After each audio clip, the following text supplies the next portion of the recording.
ഇന്നാണ് കേട്ടോ പ്രോഗ്രാം. കഴിഞ്ഞ വീഡിയോയിൽ ഞാൻ പറഞ്ഞില്ലേ, തൃക്കാർത്തിക മഹോത്സവത്തോടനുബന്ധിച്ച് വീടിനടുത്തുള്ള ഒരു അമ്പലത്തിൽ പ്രോഗ്രാം ചെയ്യാൻ അവസരം കിട്ടിയിട്ടുണ്ട് എന്നുള്ളത്. അപ്പം ഇന്നായിരുന്നു കേട്ടോ. ഞങ്ങളുടെ മേക്കപ്പ് ഒരു 2 മണിയൊക്കെ ആയപ്പോൾ തുടങ്ങി. എല്ലാവർക്കും 2 മണിക്ക് എത്താൻ പറ്റിയില്ല കേട്ടോ. അപ്പോൾ കുട്ടികൾക്ക് ക്രിസ്മസ് പരീക്ഷ നടന്നുകൊണ്ടിരിക്കുകയാണ്. അപ്പോൾ കുറച്ച് കുട്ടികൾ എത്തിയപ്പോൾ ഒരു 4 മണിയൊക്കെ ആയി. എന്നാലും 2 ചേച്ചിമാരായിരുന്നു മേക്കപ്പിന് വന്നത്. അവർ വേഗം നമുക്ക് പെട്ടെന്ന് മേക്കപ്പ് ചെയ്ത് മുടിയൊക്കെ കെട്ടി വൃത്തിയാക്കി തന്നു കേട്ടോ. 7:15 ആയപ്പോൾ പ്രോഗ്രാം തുടങ്ങി. ഈ അമ്പലം പാലത്തറ ഗേറ്റ് എന്ന് പറയുന്ന സ്ഥലത്താണ് കേട്ടോ ഉള്ളത്. എടപ്പറ്റ ശ്രീ വനദുർഗാ ക്ഷേത്രം എന്നാണ് അമ്പലത്തിൻ്റെ പേര്. എൻ്റെ ജീവിതത്തിലെ പ്രധാനപ്പെട്ട ഒരുപാട് കാര്യങ്ങൾ ഈ അമ്പലത്തിൽ വെച്ച് നടന്നിട്ടുണ്ട് കേട്ടോ.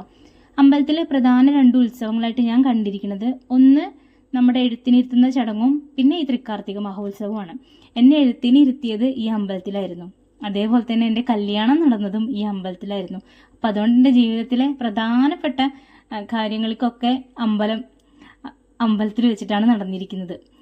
പിന്നെ വേറൊരു പ്രധാനപ്പെട്ട കാര്യം എന്താ വെച്ചാൽ, എനിക്ക് ഭയങ്കര സന്തോഷം ഉണ്ടാക്കിയൊരു കാര്യം, അമ്പലത്തിൽ നിന്ന് ഇങ്ങനെ വിളിച്ചിട്ടുണ്ടായിരുന്നു കേട്ടോ പ്രോഗ്രാം ചെയ്യാൻ വേണ്ടി പറഞ്ഞിട്ട്.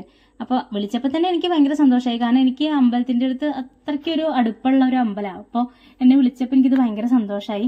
പോരാത്തതിന് അവർ പാലത്തറ ഗേറ്റിൻ്റെ സെൻറ്ററിൽ തന്നെ വലിയൊരു ബോർഡ് വെച്ചിട്ടുണ്ടായിരുന്നു. അപ്പോൾ അതിലെൻ്റെ ഫോട്ടോയൊക്കെ ഉണ്ടായിരുന്നു. അപ്പോൾ എനിക്ക് അങ്ങനെയൊക്കെ ആദ്യത്തെ ഒരു അനുഭവമാണ്. അപ്പോൾ അതെനിക്ക് ഭയങ്കര സന്തോഷമായിരുന്നു. ഞാൻ അതിനെ സ്കൂളിലേക്ക് പോകുമ്പോഴും വരുമ്പോഴൊക്കെ ഞാൻ എൻ്റെ ഫോട്ടോ ഇങ്ങനെ നോക്കിയിട്ടാണ് പോകും വരികയൊക്കെ ചെയ്യാം കേട്ടോ. കുട്ടികളുടെ വീഡിയോ ഞാൻ കംപ്ലീറ്റ് ആയിട്ട് പോസ്റ്റ് ചെയ്തിട്ടില്ല കേട്ടോ.